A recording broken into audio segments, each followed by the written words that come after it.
Mats is probably the most intelligent, smartest player who ever played the game. He was just one of the guys who just came on the tour and it was just better than anybody. One of the best players in the world, and that was great to watch.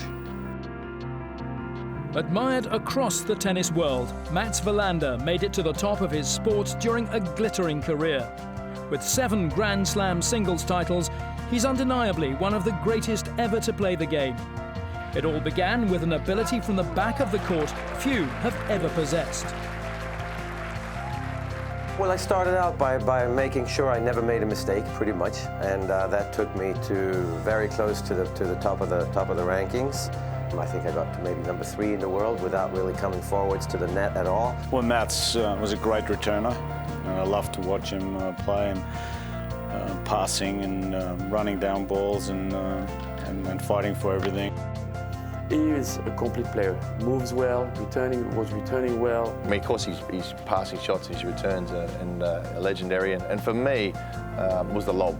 I had no idea when it was coming. You know, you could sort of hint that you get an idea that, okay, I'm in a bit of trouble here. He can go a lob or a passing shot with most players, and you sort of hedge your bets a little bit. But you know, I just didn't know when that lob was coming, particularly off the backhand side. That is one of the game's best backhand lob I've ever played against. Wilander wasn't content just to be a baseliner, though. As his career progressed, so did his game. Adapting his style took the Swedish legend to new heights.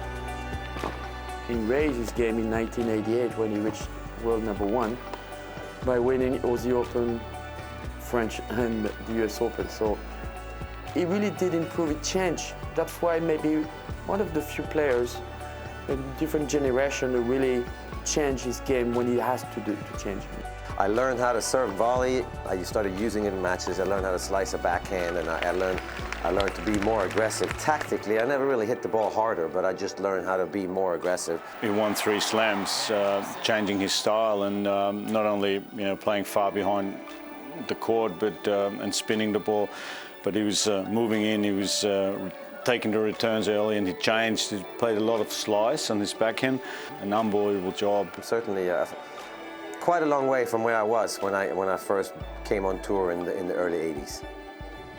Constantly thinking throughout his career, Wilander's greatest skill was perhaps his flexibility during a match.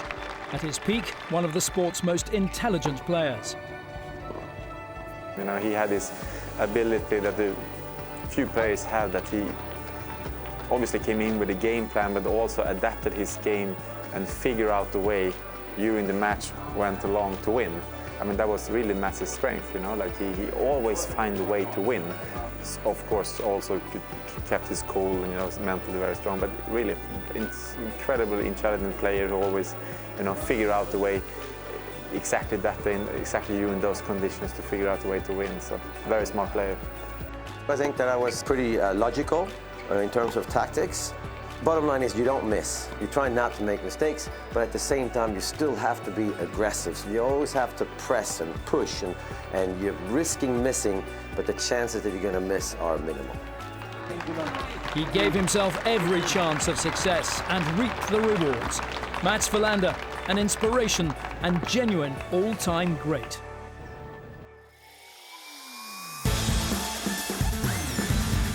Next week on ATP World Tour Uncovered, we're sticking stateside with the hard courts of Winston-Salem. And the city that never sleeps is just around the corner. We preview New York's US Open. Don't forget to log on to atpworldtour.com and chat with us on the ATP's official social network, MyATP, powered by Vixlet, and on Facebook, Twitter and Instagram. See you next week.